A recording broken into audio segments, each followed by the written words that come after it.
Hello again, book lovers. Churchill, one of the three greatest Britons of all time. At least, that's how he always used to finish in the polls. But now the narrative has changed. From racist to light and shade, saint and sinner. This is a long book, almost 1,000 pages of narrative, plus the notes.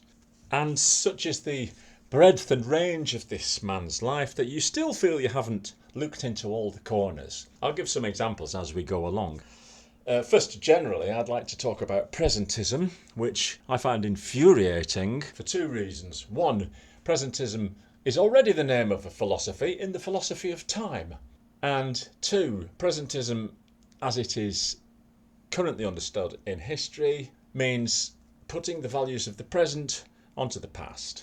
And we seem to be doing this all the time.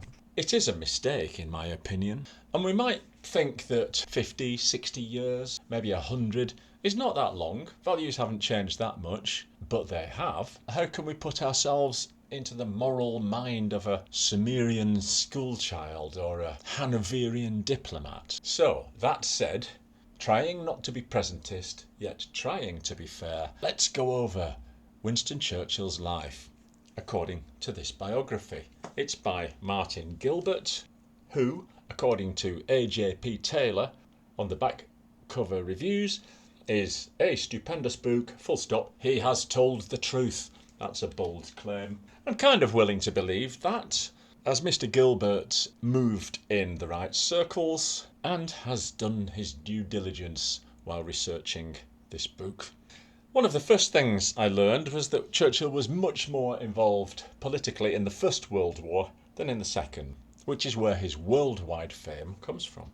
Right at the beginning, he seems to be the embodiment of what we call entitlement today. He was born in a palace to aristocrats with American connections.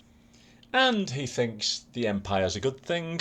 He's rather pleased that Britain owns India, which, if we withdrew, he thought, would simply dissolve into factions of warfare.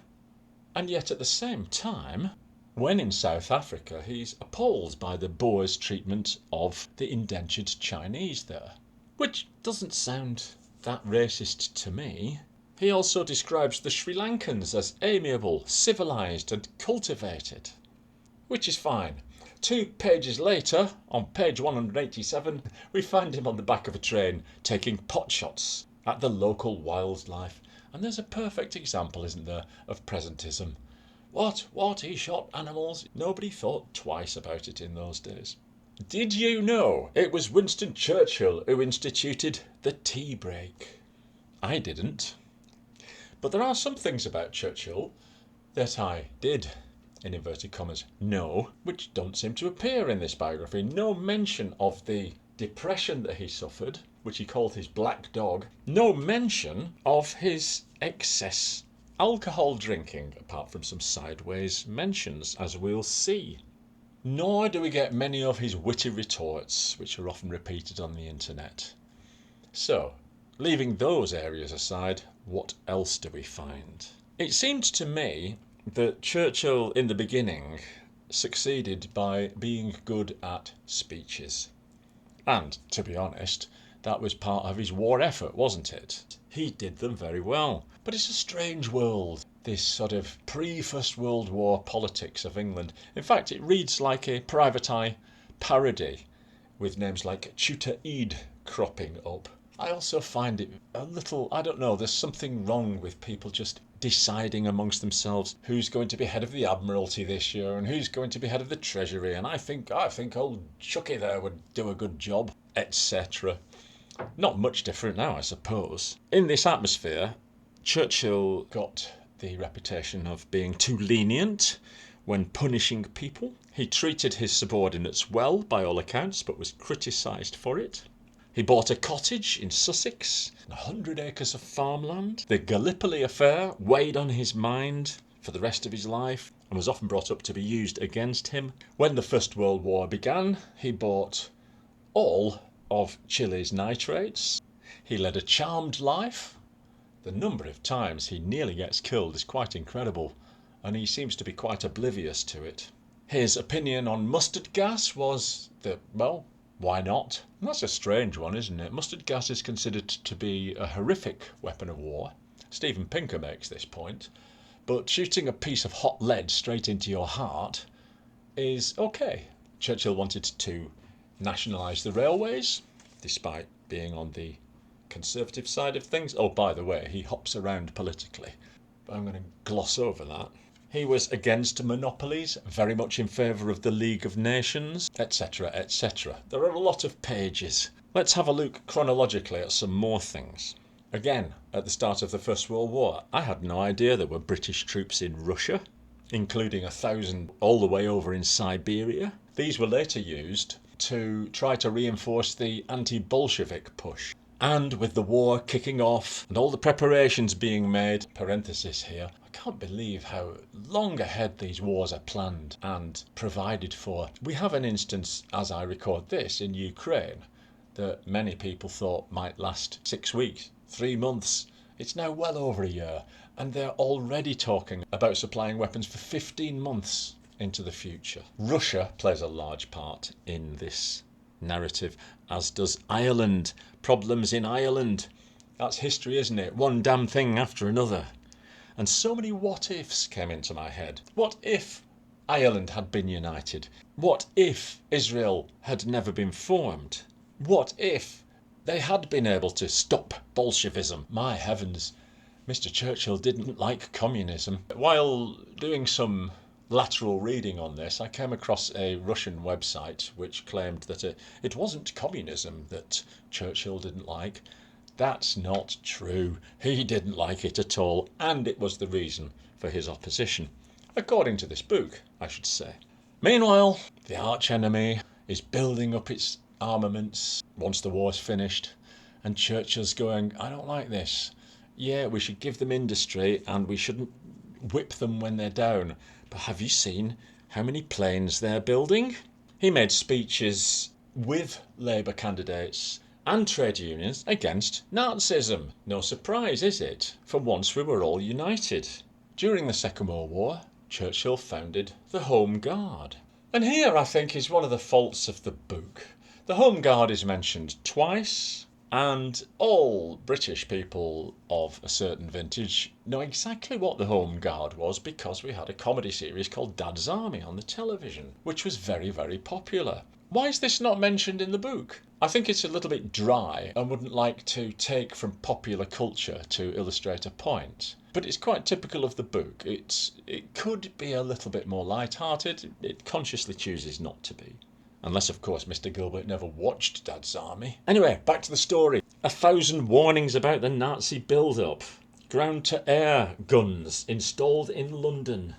Here, I'd like to find out how much is true of what Simon Webb says on his History Debunked channel, where he informs us that a lot of the ordnance that was shot into the sky, supposedly to shoot down the German planes, just fell back down to earth, and consequently back onto London. That sounds maybe far-fetched, but on page 680 of this book, we find that Churchill admits to the fact that a lot of them were firing blanks. They were put there so that people might see there was something being done. One of the first tragedies of the Second World War for the British was the sinking of ships in the seas around Scandinavia. Thousands of soldiers and sailors were drowned in a battle, which must be one of the most horrible things you could possibly imagine. And so it struck me, and so it struck Churchill at the time, and he was quite one for weeping, apparently, was old Winston, and tears came to his eyes. As we read through the book, we get the numbers, and they start mounting up, and you realise that Uncle Joe was right. 1 death is a tragedy. 1 million deaths is a statistic. You begin to reel under the amount of deaths. 800,000 British men lost their lives in the trenches in the First World War. The trenches. Sitting there in a muddy stalemate, barbed wire, rats, mustard gas, trench foot. As Wilfred Owen finally brought home, there's nothing glorious in this. Later mass drownings of British military personnel were kept secret. And, of course, one of the Enigma machine's first successes was to warn of an imminent German attack on a British ship, which couldn't be avoided, of course, because if they just pulled out of the way, then the Germans would have thought, wait a minute, how did they know? This isn't in the book, by the way, this is in the film about Enigma, so if it's not true, blame them. Enigma crops up many times. Who won the war? Was it the Americans in the Battle of Midway? Was it the British resisting the German invasion, which we knew wasn't going to happen, by the way, because of the Enigma decodings? All these things were not known about until well after the war, of course. Let me be picky once again on this subject, having mentioned the film of Enigma, which I think also doesn't mention Alan Turing. Why could we not have a little bit more about the backroom boys and girls, as they were called at the time? But we don't. I suppose it's not directly involved with Churchill's life. But anyway, let's keep going. These days, we sometimes get the sensation that the government isn't working for us. They're self-seeking. They want to do their term, finish, retire and enjoy their duck ponds. But if you read this book, you'll find out that Winston Churchill and all the politicians then were definitely working for us. Why? Because we were all in it together. Well, nearly. There were votes of confidence against Winston Churchill at various points. The first one provoking only one vote against. And then there was a vote of censure, which also was lost. He has heart attacks and mini strokes. His health begins to suffer. One of the heart attacks was in the White House while visiting Roosevelt. On his way home, the plane had to divert to go near Brest in France, which is quite near where the Germans were occupying, and sure enough, he nearly got shot down. During the course of the war, he had to meet with Roosevelt many times, and at one point we learned that Roosevelt had an adapted car. He couldn't use his legs, so all the pedals were manipulated by hands via levers, etc. Now that's the kind of thing I like. I wish there'd be more of that kind of detail in this book. Another juicy one is that Churchill, when he was trying on his gas mask, asked if it could be adapted so that he could smoke his cigar through it. And they complied. Stalin began smoking cigars after meeting with Churchill.